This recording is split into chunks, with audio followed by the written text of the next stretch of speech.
চলমান IPL 2026-এ play অফের সহজ সমীকরণের সামনে Punjab Kings, Royal Challengers Bengaluru এবং রাজস্থান রয়্যালস, সাথে সানরাইজার্স হায়দ্রাবাদও। কেননা পাঞ্জাব কিংস এবং ডিফেন্ডিং চ্যাম্পিয়ন রয়্যাল চ্যালেঞ্জার্স বেঙ্গালুরুর হাতে থাকা 6 ম্যাচের 2টাতে জয়লাভ করলেই পৌঁছে যাবে প্লে অফে।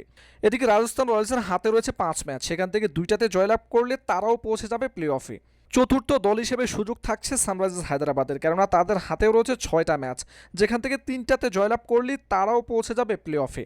50-50 সুযোগ রয়েছে গুজরাট টাইটান্সের, কেননা তাদের হাতে রয়েছে 6টা ম্যাচ, যেখানে 4টাতেই জয়লাভ করতে হবে গুজরাট টাইটান্সকে, তাহলেই তারা প্লে অফ নিশ্চিত করতে পারবে।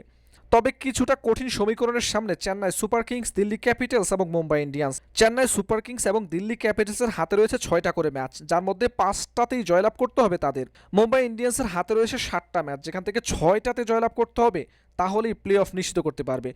তবে প্লে অফে যাওয়ার সমীকরণে সবচেয়ে কঠিন পরিস্থিতির সম্মুখীন কলকাতা নাইট রাইডার্স এবং লখনৌ সুপার জায়ান্টস। প্রায় অসম্ভব হয়ে দাঁড়িয়েছে তাদের প্লে অফ, কেননা হাতে রয়েছে মাত্র 6টা ম্যাচ, যার সবগুলোতেই জয়লাভ করতে হবে, তাহলেই তারা টিকিট কাটতে পারবে প্লে অফের।